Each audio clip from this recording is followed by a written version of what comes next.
बाबूजी मेरी बात कुछ सुनने वाला नहीं हूँ। बाहर निकल बाबूजी, मैं घर से बाहर निकल, मैं कहता हूँ निकल बाहर। क्या आपको पता है कि तारक मेहता में जेठालाल का रोल प्ले करने वाले दिलीप जोशी से पहले ये रोल राजपाल यादव को ऑफर हुआ था, लेकिन उन्होंने इस रोल को करने से इनकार कर दिया था। और सिर्फ राजपाल यादव ही नहीं बल्कि टीवी इंडस्ट्री के कई सारे नॉन एक्टर ने ये रोल करने से मना कर दिया था।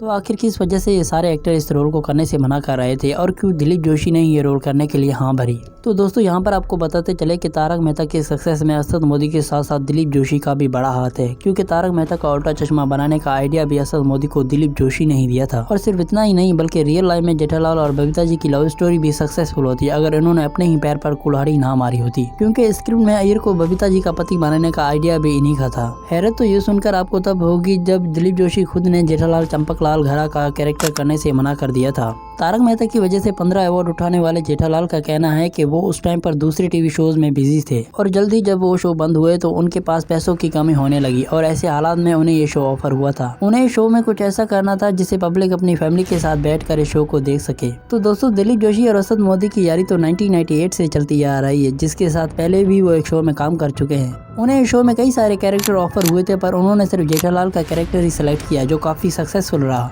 और इनके पिता यानी बापूजी का कैरेक्टर अमित भट्ट को मिला जो दिलीप जोशी से असल में 4 साल छोटे हैं, जिन्होंने इससे पहले एफआईआर शो में भी एक साथ काम किया था। दिलीप जोशी ने 1995 से पहले सलमान खान के साथ एक मूवी में डेब्यू किया था। अब जानते हैं आखिर कौन से वो एक्टर थे जिन्होंने जेठालाल के रोल के लिए मना कर दिया था। इस लिस्ट में सबसे पहला नाम आता है राजपाल यादव का। इनकी जिंदगी का लक्ष्य इतना बड़ा था कि अपने लक्ष्य के सामने जेठालाल का रोल इन्हें कुछ भी नजर नहीं आ रहा था और इसीलिए साल 2008 में इन्होंने इस रोल के लिए मना कर दिया था।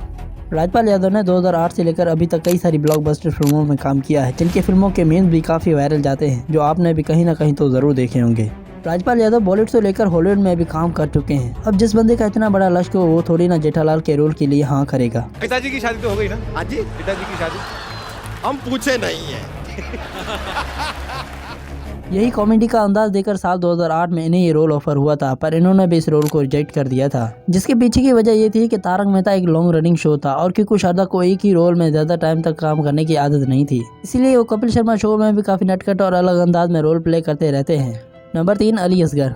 आपने भी कपिल शर्मा शो में दादी का रोल प्ले करने वाले अली असगर को तो जरूर देखा होगा। अब अली असगर का दादी वाला रोल किन लोगों को तो काफी पसंद आता है, लेकिन किन लोगों को काफी बोरिंग लगता है। और यही रोल देखकर इनका बेटा बोला, पापा आपको और कुछ नहीं आता, जो बात इन्होंने एक इंटरव्यू में भी बोली थी। हाँ, अगर हमें ये जेठालाल के रोल में दिखते तो बात कुछ और होती, लेकिन उन्होंने भी इस शो को रिजेक्ट कर दिया था। अपने एफआईआर के डेब्यू से पहले 47 फिल्म करने वाले योगेश त्रिपाठी अपने काम में इतने बिजी हो गए कि इन्होंने इस रोल को इग्नोर कर दिया था, क्योंकि योगेश त्रिपाठी को एफआईआर शो से काफी फेम मिल रहा था, जिन्हें लोग काफी पसंद करने लगे थे और लोग उन्हें आज भी हप्पू सिंह के नाम से जानते हैं, क्योंकि दिलीप जोशी और योगेश त्रिपाठी बचपन से ही एक्टिंग का शौक रखते आ रहे हैं, जिन्होंने पहले काफी छोटे मोटे साइड रोल भी किए हैं और यही वजह है कि लोग इन्हें आज काफी पसंद करते हैं। इस लिस्ट में आखिरी नाम है एहसान कुरैशी का। एहसान कुरैशी भी भारत में कॉमेडियन की लिस्ट में एक चमकता सितारा है। एहसान कुरैशी ने भी टीवी सीरियल और मूवीज में काफी छोटे मोटे रोल किए हैं, इसलिए साल 2008 में बिग बॉस के इनविटेशन मिलने पर वो वहां चले गए और उसी साल इन्हें तारक मेहता में जेठालाल का रोल ऑफर हुआ था, लेकिन उन्होंने इनकार कर दिया था। जेठालाल को तारक मेहता में इनकी आइकॉनिक कॉमेडी के लिए काफी पसंद किया जाता है, पर जब कुछ कैरेक्टर शो को छोड़कर चले गए तो उनके चेहरे बदलने के लिए असद मोदी को जरा भी देर नहीं लगी। लेकिन इनमें एक कैरेक्टर ऐसा है जिसको असद मोदी के लिए बदलना मुश्किल हो गया था और वो था दिशा वखानी यानी दया भाभी का,